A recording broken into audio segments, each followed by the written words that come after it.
Sa video pong ito ay makikita po ninyo kung paano gawin ang sword stitch, queen stitch, at ang crown stitch. Ganito po gawin ang sword stitch. Ayan, pagmasdan po ang bawat tusok ng karayom. At iyan po ay matatapos sa korting letter T. Ayan, ganyan po. Uulitin lamang po. Ayan.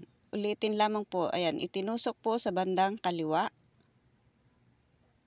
At itinusok naman po pababa sa bandang itaas.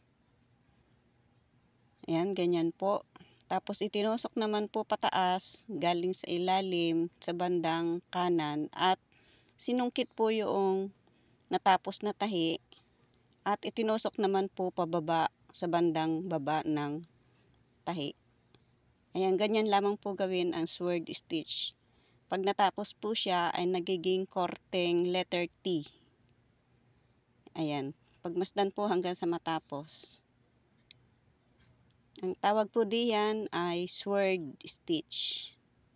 Yun, nung sinungkit po yung natapos na tahi ay itinusok naman po ang karayom sa bandang baba. Kaya ang naging resulta ay naging letter T. Yan po ang sword stitch. At ang susunod naman po ay ang queen stitch. Ganito po gawin ang queen stitch. Ayan, itutusok lamang po ang karayom sa taas at sa baba para makuha po yung pinakagitna. Ayan, hindi po hihigitin ng husto para makuha yung gitna. Ayan, kinuha po yung gitna at inilak. Sa paglock pong iyan ay gagawa lamang po ng maliit na tahi. Kung tawagin ay seed stitch. Ayan, ganyan po. Inulit, itinusok galing sa ilalim sa bandang taas. Tapos itinusok pong muli pababa sa bandang baba. Tapos kukunin po yung pinakagitna ng sinulid na natapos at hihigitin. Yan. Yan, pag nahigit pong iyan ay ilalak na po iyan dyan sa pinagtusukan. Yan, ganyan po. Bali, ilalak po sa pamamagitan ng maliit na tahi. Yan, ulit-ulitin lamang po iyan. Yan, itinusok po muli sa taas at sa baba. Yan, para makuha po yung pinakagitna niyan ay hindi po muna hihigitin lahat. Yan, pagkatapos po niyan ay itutusok naman po ang karayom sa bandang kanan at susungkitin yung pinakagitna ng sinulid bago higitin lahat. Yan, inilak na po yan. Yan, inulit lamang po yan. Itinusok sa taas at sa baba. Lagi po itutusok sa taas at sa baba para makuha po yung pinakagitna ng sinulid. Ayan, ganyan po gawin ang queen stitch. Ayan, pagmasdan po hanggang sa matapos ang pagtahi.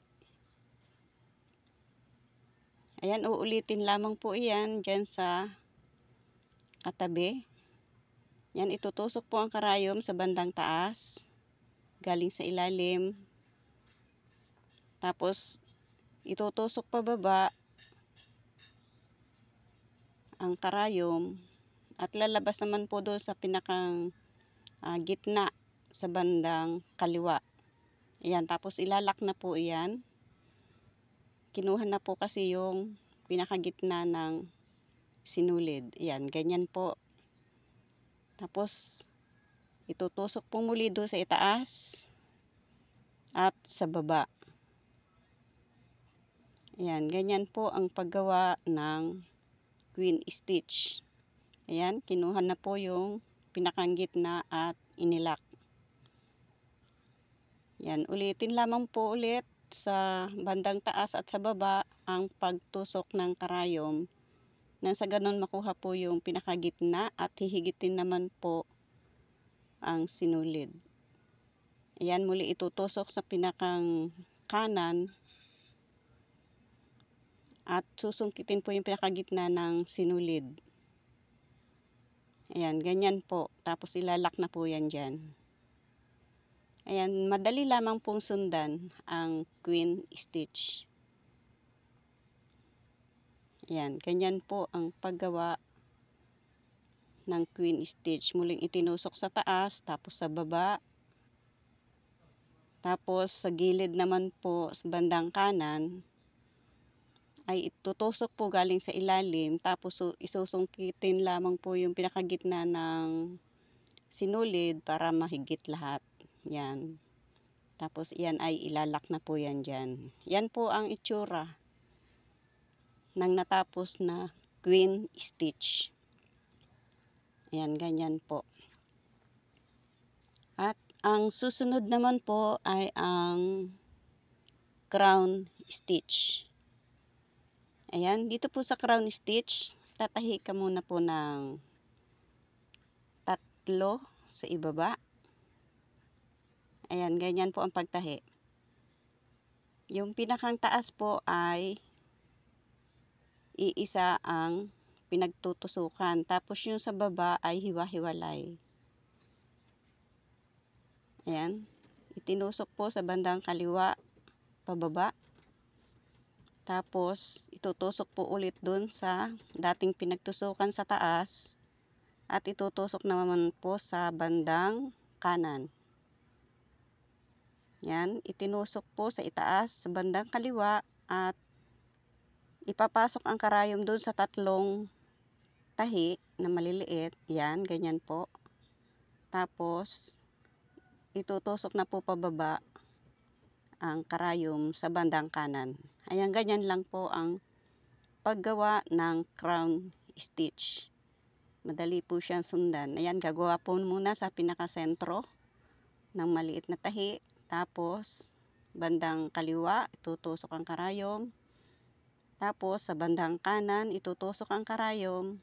Tapos, sa taas na po ang sunod niyan, bandang kaliwa at bandang kanan. Yan, bago po itusok sa bandang kanan, ay ipapasok po muna ang karayom diyan sa natapos na 3 tahi. Yan, ganyan po. Yan, pag nailusot na po ang karayom diyan, ay hihigitin at itutusok naman po sa bandang kanan sa itaas. Ayan. Ganyan po ang itsura ng crown stitch. Sana po ay nagustuhan ninyo ang video ito. Sa mga hindi pa po naka-follow and subscribe, please follow and subscribe. Thank you for watching.